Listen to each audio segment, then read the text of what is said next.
Hello friends, welcome to I channel study for you. So guys, जैसा कि आज जो आपका एसएससी जीडी का 30 जनवरी का फर्स्ट शिफ्ट का एग्ज़ाम हो गया है दोस्तों, जिसका जो है मैं आपको बिल्कुल 100% एक्यूरेट आंसर के साथ जो है इस वीडियो में बताऊंगा। तो देख लेते हैं कि किस प्रकार के जो है आज आपके 30 जनवरी के फर्स्ट शिफ्ट के एग्ज़ाम में जो है प्रश्न पूछे गए हैं। उससे पहले एक बात और दोस्तों, कि जिन्होंने भी अगर चैनल को सब्सक्राइब नहीं किया है तो एसएससी जीडी कांस्टेबल से रिलेटेड पल पल की अपडेट के लिए जो है चैनल को सब्सक्राइब जरूर कर दीजिएगा। और बगल में ही आपको एक बेल आइकन यानी घंटे का निशान भी दिख रहा होगा, तो आप उसे भी जो है जरूर प्रेस कर दीजिएगा। तो चलिए वीडियो को स्टार्ट करते हैं। तो आज का जो आपका पहला क्वेश्चन आया था कि मौर्य शासक सम्राट अशोक की जो मृत्यु है ना, ये कब हुई थी। तो देखिए मैं आपको बता दूं कि सम्राट अशोक ये जो है मौर्य वंश के सबसे शक्तिशाली शासक थे और इनकी जो मृत्यु है ना, ये 232 ईसा पूर्व पाटलिपुत्र जो कि वर्तमान में पटना में है, तो 232 ईसा पूर्व में जो है सम्राट अशोक की मृत्यु हुई थी। तो 232 ईसा पूर्व आपका करेक्ट आंसर होगा। बात कर ले सम्राट अशोक का जन्म कब हुआ था, तो ये आपका 304 ईसा पूर्व पाटलिपुत्र में हुआ था। तो ये फैक्ट भी आपको ध्यान में रखना है। इसके अलावा सम्राट अशोक का जो शासनकाल है ये 269 ईसा पूर्व से लेकर 232 ईसा पूर्व तक जो है इनका शासनकाल रहा था। इनके अलावा इनके पिता का नाम पूछा जाता है। तो देखिए सम्राट अशोक के पिता का जो नाम था ना, वो आपका बिंदुसार था और इनकी माता का जो नाम था वो आपका शुभद्रांगी यानी रानी धर्मा था। इसके अलावा सांची का जो स्तूप का निर्माण है ना, ये सम्राट अशोक के द्वारा ही करवाया गया था। और अशोक के जो अधिकांश अभिलेख थे ना, ये किस लिपि में लिखा गया था, तो ये आपका ब्राह्मी लिपि में लिखा गया था। सम्राट अशोक ने जो है मगध की गद्दी पर कब बैठे थे, तो देखिए सम्राट अशोक जो है मगध की गद्दी पर ये जो आपके 269 ईसा पूर्व में जो है वो बैठे थे। इसके अलावा अशोक ने कलिंग पर जो आक्रमण है ना, ये किस वर्ष किया था, तो देखिए अशोक के द्वारा कलिंग पर जो आक्रमण है ना, ये आपका 261 ईसा पूर्व में किया गया था। तो ये सारे फैक्ट जो है आपको ध्यान में रखना। नेक्स्ट क्वेश्चन आपका यहाँ पर आया था कि ब्रेबॉर्न जो स्टेडियम है ना, ये कहाँ पर स्थित है। और ये मेरे एक्स्ट्रा फैक्ट में जो है मैंने इस प्रश्न को आपको बताया था। तो देखिए ये जो आपका ब्रेबॉर्न स्टेडियम है ना, ये भारत में मुंबई का जो एक क्रिकेट मैदान है, तो मुंबई आपका यहाँ पे करेक्ट आंसर होगा। नेक्स्ट क्वेश्चन आपका यहाँ पर आता है। इसके अलावा मैं आपको बता दूं कि एम चिन्नास्वामी जो स्टेडियम है ये आपका बेंगलुरु में स्थित है। नरेंद्र मोदी स्टेडियम की बात कर ले तो ये आपका अहमदाबाद में स्थित है। साल्ट लेक स्टेडियम की बात कर ले तो ये आपका कोलकाता में स्थित है। ईडन गार्डन ये भी जो स्टेडियम है ना, ये आपका कोलकाता में स्थित। इसके अलावा अन्य स्टेडियम की बात कर ले तो राजीव गांधी इंटरनेशनल स्टेडियम ये जो आपका हैदराबाद में स्थित है। डीवाई पाटिल स्टेडियम ये जो आपका नवी मुंबई में स्थित है। बाराबती स्टेडियम की बात कर ले तो ये आपका कटक उड़ीसा में स्थित है।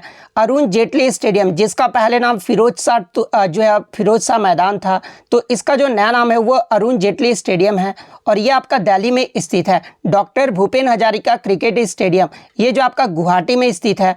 बाराकुटाला खान स्टेडियम ये जो आपका जोधपुर में स्थित है। तो ये सारे स्टेडियम का जगह जो आपको ध्यान में रखना है। नेक्स्ट क्वेश्चन आपका यहाँ पर आता है कि 2011 की जनगणना ये जो कितने चरण यानी कितने फेज में हुआ था। तो देखिए 2011 की जो जनगणना थी ना, ये भारत की 15वीं जनगणना और स्वतंत्र भारत की जो है ये 7वीं जनगणना था। और ये जो आपका 2 चरणों में जो है वो आपका आयोजित किया गया था। तो 2 चरण आपका यहाँ पे करेक्ट आंसर हो। इसके अलावा मैं आपको बता दूं कि प्रीवियस शिफ्टों में जो है यहाँ से लगातार प्रश्न पूछे जा रहे हैं। जैसे कि 2011 की जनगणना में सर्वाधिक जनसंख्या घनत्व वाला राज्य कौन सा रहा था, तो ये आपका बिहार राज्य रहा था। सबसे कम जनसंख्या घनत्व वाला जो राज्य है ये आपका अरुणाचल प्रदेश रहा था। अरुणाचल प्रदेश का जो जनसंख्या घनत्व रहा था वो आपका 17 वर्ग प्रति किलोमीटर रहा था। सबसे कम आबादी वाला जो केंद्र शासित प्रदेश है ना, ये आपका लक्षद्वीप रहा था। सर्वाधिक जनसंख्या वाला राज्य की बात कर ले तो ये आपका उत्तर प्रदेश रहा था। सबसे कम जनसंख्या वाला राज्य अगर बात कर ले तो ये आपका सिक्किम राज्य रहा था। सर्वाधिक लिंगानुपात वाला राज्य की बात कर ले तो ये आपका केरल राज्य रहा था। सबसे कम लिंगानुपात वाला जो राज्य है ये आपका हरियाणा राज्य रहा था। सर्वाधिक अगर लिटरेसी रेट की बात कर ले तो ये आपका केरल राज्य का रहा था। और सबसे कम जो साक्षरता दर वाला राज्य रहा था ना, ये आपका बिहार राज्य रहा था। तो ये सारे फैक्ट जो आपको ध्यान में रखना है। नेक्स्ट क्वेश्चन आपका यहाँ पर आता है कि भारत के 49वें जो मुख्य न्यायाधीश है ना, इसके रूप में ये जो है किसे नियुक्त किया गया था। तो देखिए मैं आपको बता दूं कि न्यायमूर्ति उदय उमेश ललित को जो है भारत के 49वें मुख्य न्यायाधीश यानी सीजेआई के रूप में जो है वो नियुक्त किया गया था, लेकिन इनका जो कार्यकाल है ना वो बहुत ही कम दिनों तक रहा था। देखिए उदय उमेश ललित का जो कार्यकाल है ये 27 अगस्त 2022 से लेकर 9 नवंबर 2022 तक ही रहा था। तो उदय उमेश ललित आपका करेक्ट आंसर होगा। बात कर रहे भारत के वर्तमान में 50वें जो मुख्य न्यायाधीश है ये कौन है, तो ये आपके धनंजय यशवंत चंद्रचूड़ है। और पहले जो थे हमारे भारत के सीजेआई कौन थे, तो ये आपके एच.जे. कानिया थे। तो ये फैक्ट भी आपको ध्यान में रखना है। नेक्स्ट क्वेश्चन आपका यहाँ पर आता है कि नवंबर 2022 तक नीति आयोग के जो अध्यक्ष है ना ये कौन। तो देखिए मैं आपको बता दूं कि प्रधानमंत्री जो होते हैं, भारत के जो प्रधानमंत्री होते हैं ना वो आपके नीति आयोग के अध्यक्ष होते हैं। और वर्तमान में भारत के प्रधानमंत्री कौन है, तो ये आपके नरेंद्र मोदी हैं। तो नरेंद्र मोदी आपका यहाँ पे करेक्ट आंसर होगा।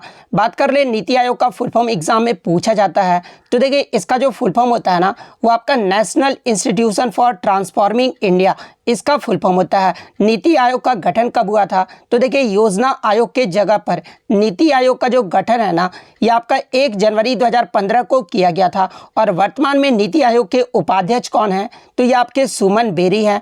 वर्तमान में इसके सीईओ यानी मुख्य कार्यकारी अधिकारी कौन है, तो ये आपके परमेश्वरन अय्यर हैं। तो ये सारे फैक्ट जो आपको ध्यान में रखना है।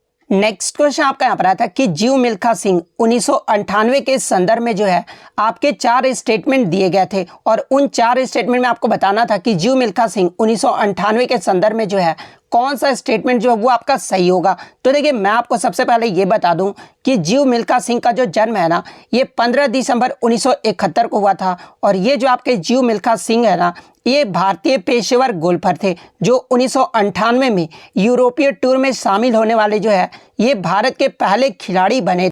और यही जो आपका एक ऑप्शन में दिया गया था कि 1998 में जीव मिल्खा सिंह जो है यूरोपीय टूर में शामिल होने वाले ये जो है पहले भारतीय खिलाड़ी बने थे। तो ये जो स्टेटमेंट होगा ना वो आपका सही होगा। इसके अलावा बात कर ले जीव मिल्खा सिंह जो है ये किस राज्य से संबंधित है या फिर कहाँ से संबंधित है, तो ये आपके चंडीगढ़ भारत से संबंधित है। और ये जो आपके जीव मिल्खा सिंह थे ना ये आपके फ्लाइंग सिंह के नाम से जाने जाने वाले प्रसिद्ध भारतीय धावक मिल्खा सिंह के जो है ये पुत्र थे। तो ये फैक्ट भी आपको ध्यान में रखना है। इसके अलावा बात कर ले मिल्खा सिंह के बारे में, इनके जीव मिल्खा सिंह के पुरस्कार के बारे में, तो देखिए जीव मिल्खा सिंह को 2007 में जो है पद्म श्री से जो वो सम्मानित किया गया था। और 1999 में इन्हें जो है अर्जुन पुरस्कार से जो वो सम्मानित किया गया था। तो ये फैक्ट भी आपको ध्यान में रखना है। अगर हम लोग बात कर ले अगर मिल्खा सिंह के बारे में, क्योंकि मिल्खा सिंह से भी जो है आपके एग्जाम में प्रश्न पूछे जाते हैं, तो देखिए मिल्खा सिंह को जो है 2016 में भारत गौरव अवार्ड से जो वो सम्मानित किया गया था। और मिल्खा सिंह को 1959 में जो है पद्मश्री अवार्ड से सम्मानित किया गया था। और ये जो आपके मिल्खा सिंह है ना इन्हें जो है फ्लाइंग सिख के नाम से जो है वो जाना जाता है। और ये जो है किस फील्ड से संबंधित है, तो ये आपके एक भारतीय ट्रैक और फील्ड स्प्रिंटर थे। और इनकी जो मृत्यु है ना वो आपका जून 2021 में हुआ था। इसके अलावा मैं आपको बता दूं कि कार्डिफ का जो राष्ट्रमंडल खेल यानी कॉमनवेल्थ गेम्स हुआ था ना उसमें 440 यार्ड्स दौड़ में ये जो है गोल्ड मेडल जीते थे। और एशियाई खेल में जो है ये 4 गोल्ड मेडल भी जो है वो भारत की तरफ से जीत चुके हैं। तो ये सारे फैक्ट जो आपको ध्यान में रखना है। नेक्स्ट क्वेश्चन आपका यहाँ पर आता है कि किस वर्ष ब्रिटिश ईस्ट इंडिया कंपनी ने जो है इंग्लैंड के शासक महारानी एलिजाबेथ प्रथम से जो है एक चार्टर जो वो प्राप्त किया था जिसने इसे पूर्व के साथ व्यापार करने का जो एकमात्र है ना वो अधिकार प्रदान किया गया। तो देखिए मैं आपको बता दूं कि ईस्ट इंडिया कंपनी ने जो है 1600 ईस्वी पूर्व में व्यापार करने का एकमात्र जो अधिकार है ना वो प्रदान करते हुए एक चार्टर हासिल जो वो प्राप्त किया था। और उस समय जो इंग्लैंड के शासक थी ना वो महारानी एलिजाबेथ प्रथम के द्वारा जो है ये आपका जो ये चार्टर अधिनियम है वो प्रदान किया गया था। तो ईस्ट इंडिया कंपनी 1600 ईस्वी आपका यहाँ पे करेक्ट आंसर होगा। नेक्स्ट क्वेश्चन आपका यहाँ पर था कि माइटोकॉन्ड्रिया में कितने स्तर कोशिका झिल्ली होते हैं। तो देखिए मैं आपको बता दूं कि माइटोकॉन्ड्रिया में जो है दोहरी स्तरीय कोशिका झिल्ली होती है। तो दोहरी आपका यहाँ पे करेक्ट आंसर होगा। इसके अलावा मैं आपको बता दूं कि क्लोरोप्लास्ट और केंद्रक में भी जो है ये आपके दोहरी स्तरीय कोशिका झिल्ली होते हैं। तो ये फैक्ट भी आपको ध्यान में रखना है। इसके अलावा बिना कोशिका झिल्ली का जो कोशिकांग होता है ना, ये आपका राइबोसोम होता है। तो ये फैक्ट भी आप ध्यान में रखिएगा। नेक्स्ट क्वेश्चन आपका यहाँ पर आता है कि भारत के नियंत्रक एवं महालेखा परीक्षक यानी controller and auditor general of India, इनके जो है कर्तव्य एवं शक्तियां ये जो है किस अनुच्छेद में वर्णित।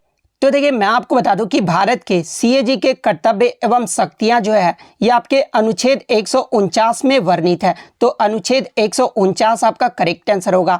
इसके अलावा बात कर ले अनुच्छेद 148 में जो है सीएजी की नियुक्ति, शपथ और सेवाओं की जो शर्तें हैं ना, ये आपका अनुच्छेद 148 में वर्णित है। तो ये फैक्ट भी आपको ध्यान में रखना है। और सीएजी से संबंधित जो आपके अनुच्छेद है वो आपके 148 से लेकर 151 ये जो आपके सीएजी से संबंधित जो है वो आपके अनुच्छेद है। नेक्स्ट क्वेश्चन आपका यहाँ पर आया था कि भूकंप पृथ्वी की जो है कौन सी पटल में आती है, यानी in which layer of the earth do the earthquake originate, यानी ये जो आपका भूकंप है ना ये पृथ्वी के क्रस्ट पटल में आता है। तो क्रस्ट आपका करेक्ट आंसर होगा।